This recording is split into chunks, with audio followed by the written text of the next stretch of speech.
ہے. آپ اس سے ذرا بات کر کے دیکھیے, وہ اپنے فلسفے بگاڑے گا, اپنی رائے دے گا. معلوم ہوتا ہے کہ شاید سب سے بڑا سیاسی تجزیہ نگار یہی ہے. لہذا وہ لوگ کہتے ہیں کہ ہمیں تو وہ بات بتاؤ جو ہماری عقل کو بھی اپیل کرے. یہ جو معاملہ ہے وہ ایمان جو عقل کو بھی اپیل کرے, اس کی سورس صرف ایک ہے اور وہ قرآن حکیم ہے. مولانا ظفر علی خان نے ایک شعر کہا تھا بہت سادہ انداز میں, وہ جنس نہیں ایمان جسے لے آئیں دکانیں فلسفہ سے, ڈھونڈے سے ملے گی عاقل کو یہ قرآن کے سپاروں. عاقل جو ہے انٹلیکچوئل ایک ہے عام آدمی. عام آدمی جو ہے صاحب یقین کی صحبت سے بھی یقین پیدا ہو جائے گا, عام آدمی عمل کرتا رہے گا اس سے بھی یقین پیدا ہو جائے گا. لیکن عاقل انٹلیکچوئل وہ شخص جو کہتا ہے پہلے میری عقل کو اطمینان ہونا چاہیے پھر مانوں گا, اس کے لیے جو سورس ہے, منبع ہے, سرچشمہ ہے ایمان کا, وہ صرف اور صرف قرآن ہے. اس میں غور و فکر کرے, انسان اس طرح قرآن کو پڑھے کہ وہ براہ راست اس کا مفہوم اس کے دل کے اوپر اترتا چلا جائے. جیسے علامہ اقبال نے کہا ہے کہ تیرے ضمیر پہ جب تک نہ ہو نزول کتاب, گرہ کشا ہے نہ راضی نہ صاحب کشاف. قرآن تو تمہارے اپنے قلب پر نازل ہونا چاہیے. اور یہ اصل میں ان کے والد نے کہا تھا ان سے, بالکل بچپن میں. علامہ اقبال چھوٹے سے بچے تھے, ان کے والد تھے ذرا صوفی منش آدمی تھے, وہ شیخ نور محمد.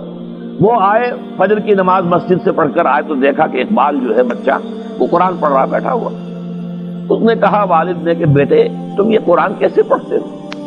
اب وہ حیران ہوا بچہ, کیا بجان بس میں پڑھتا ہوں قرآن جیسے پڑھتے ہیں, آپ کا مطلب کیا ہے؟ کہا بیٹے قرآن ایسے پڑھا کرو کہ جیسے یہ تم پر نازل ہو رہا ہے, یوں سمجھو کہ تم پر نازل ہو رہا ہے, تم مخاطب ہو. اب اس چیز کو انہوں نے اپنے اس شعر میں ادا کیا, تیرے ضمیر پہ جب تک نہ ہو نزول کتاب, گرہ کشا ہے نہ راضی نہ صاحب کشاف. جیسے یہ قرآن قلب محمد پر نازل ہوا تھا, فَإِنَّهُ نَزَّلَهُ عَلَىٰ قَلْبِكَ, جبرائیل نے یہ اے نبی اے محمد آپ کے دل پر اتارا ہے. تو جب تک ہمارے بھی دل پر نہیں اترے گا تو قرآن مجید جو ہے وہ ہمیں انسپائر نہیں کر سکے گا. ترجمہ آپ پڑھیں گے, کچھ آپ کو معلوم ہو گیا اس کا مطلب یہ ہے, تفسیر پڑھا, اچھا جی ٹھیک ہے فلاں مفسر نے یہ لکھا ہے, فلاں نے یہ لکھا ہے, یہ معلومات تو مل جائیں گی, لیکن وہ اندر سے جو موٹیویشن ہوتی ہے, اندر سے جو جذبہ ابھرتا ہے, اندر سے جو ایمان جو ہے ایک چشمے کی طرح قلب کی گہرائیوں سے ابلتا ہے, وہ نہیں ہوگا. وہ اسی وقت ہوتا ہے کہ جب وہ انٹلیکچوئل آدمی جو ہے وہ کم سے کم اتنی تکلیف ضرور کرے کہ اتنی عربی سیکھ لے کہ عربی جو ہے قرآن مجید اس کے براہ راست قلب پر نازل ہو سکے. وہ ترجمہ نہ دیکھے. اب ایک آیت پڑھی پھر ترجمہ دیکھا, پھر دیکھا اس میں نمبر 11 لکھا ہوا ہے, حاشیہ میں جا کر دیکھا نمبر 11 یہاں ہے, وہ دیکھا, تسلسل تو ٹوٹ گیا. اب وہ بات نہیں رہی. اور ترجمہ جو ہے وہ سبھی جانتے ہیں دنیا میں, ہر بچہ بھی سمجھ لے گا کہ غالب کا کوئی شعر ہو اور وہ آدمی پڑھ کے جھوم جاتا ہے کہ کیا بات کہی, اسی کا انگریزی میں ترجمہ کر دیجیے. اب اس میں کچھ بھی نہیں, آپ نے مفہوم تو بیان کر دیا انگریزی میں, لیکن جو تاثیر ہے اس غالب کے شعر کی وہ انگریزی میں منتقل نہیں ہو سکتی. تو قرآن مجید کا کچھ نہ کچھ مفہوم تو ترجمے سے معلوم ہو جائے گا, قرآن کی تاثیر ترجمے سے نہیں حاصل ہو سکتی, تفسیر سے نہیں حاصل ہو سکتی. اسی لیے دو سب سے بڑی تفسیروں کا ذکر علامہ اقبال نے کیا ہے کہ گرہ کشا ہے نہ راضی, نہ امام راضی کی تفسیر کبیر سے تمہیں فائدہ ہوگا اور نہ امام زمخشری کی کشاف سے ہوگا, جب تک کہ تمہارے اپنے دل پر قرآن نہ اترے. اور اس کے لیے لازم ہے کم سے کم یہ کہ اتنی عربی انسان سیکھ لے کہ بیریئر نہ ہو ٹرانسلیشن کا, کوئی پردہ حائل نہ ہو درمیان میں, تسلسل نہ ٹوٹے. آپ براہ راست پڑھ رہے ہیں اور براہ راست اس کا مفہوم آپ کے قلب پر نازل ہو رہا ہے. تو پہلا سٹیپ جو میں نے ان 3 آیتوں پر اضافی آیت سورہ نساء کی آپ کے سامنے رکھی, ہم میں سے ہر شخص کا پہلا کام یہ ہے کہ وہ یقین والا ایمان حاصل کرے. عام آدمی کے لیے صاحب یقین کی صحبت بھی مفید, عام آدمی کے لیے عمل سے بھی یقین پیدا ہوتا ہے, لیکن انٹلیکچوئل کے لیے, ذہین کے لیے, فہیم انسان کے لیے, انٹیلیجنسیا جسے آپ کہتے ہیں, اس کے لیے لازم ہے کہ وہ قرآن مجید کی گہرائیوں میں غوطہ زنی کرے اور قرآن اس کے اپنے قلب کے اوپر نازل ہو تو کہیں جا کر وہ قرآن کو سمجھے گا. چنانچہ علامہ اقبالی کا ایک اور شعر میرے ذہن میں آیا ہے, وہ میں آپ کو سنا دوں. ہم یہ سمجھتے ہیں کہ عرب تو ان کی اپنی زبان ہے, لہذا وہ تو قرآن مجید کو سمجھتے ہی ہوں گے. لیکن بسا اوقات ایسا بھی ہوتا ہے اگر دل پر حجاب آئے ہوئے ہوں تو قرآن مجید کے سمجھنے سے بھی کچھ حاصل نہیں ہوتا. دل پر حجاب ہے.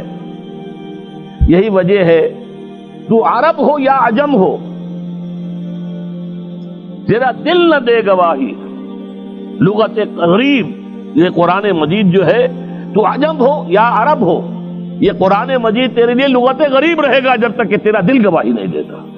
تو ایک تو طلب ہدایت ہو انسان کے اندر، اور دوسرے یہ کہ قرآن مجید کو براہ راست نازل ہونے کا موقع ملے قلب کے اوپر، تو ایمان یقین والا حاصل ہوگا.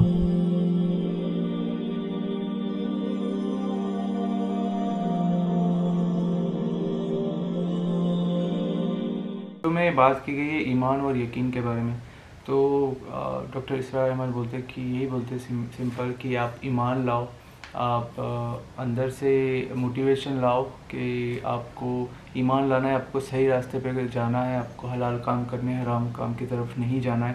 تھاٹس آئے تو اس کو حلال کام سے آپ کو ایکسچینج کر دو، تو آپ کے تھاٹس پازیٹیو ہو جائیں گے. مطلب نیگیٹیو کو پازیٹیو میں چینج کر دو. کچھ اچھا کام کرو، کچھ دان دے دو، کچھ اچھی چیزیں کرو، تو آپ کو کیا ہے اچھے تھاٹس ہی ریگولر آتے رہیں گے. اور یقین والا ایمان لائیے. یقین ہو جس چیز میں ویسا ایمان لائے جو آپ کو اندر سے فیل ہو کہ ہاں میں نے کچھ اچھا کام کیا، یا پھر ایک جانور کو کچھ کھلا دیا آپ کو اچھا فیل ہوگا. کوئی بھی جانور کو آپ کھلاؤ، باہر اب نکلو باہر تو کوئی بھی جانور کو کچھ کھلا دو، بسکٹ کھلا دو یا کچھ بھی دودھ پلا دو، تو وہ یقین والا ایمان آ جاتا ہے. تو اچھا ہوتا ہے، دل سے ہوتا ہے. تو اور آپ کو مطلب آپ کو سب کو یاد کرنا ہے، قرآن، فرشتے، جنت، نبی صلی اللہ علیہ وسلم، پروفیٹ محمد، سب کو یاد کرنا ہے. تو آپ کو جو یاد آئے گا تو ان کے تھاٹس یاد آئیں گے، ان کے تھاٹس یاد آئیں گے تو آپ کے پازیٹیو تھاٹس آٹومیٹکلی ہو جائیں گے. تو بس اندر سے موٹیویشن لائیے اور لائف اچھی رہے گی. تو یہ تھا آج کا ویڈیو. تو کیسا لگا آج کا ویڈیو آپ ضرور لائک، شیئر اور سبسکرائب کر کے بتا دینا. ملتے ہیں اگلے ویڈیو میں، تب تک کے لیے اللہ حافظ. اللہ حافظ.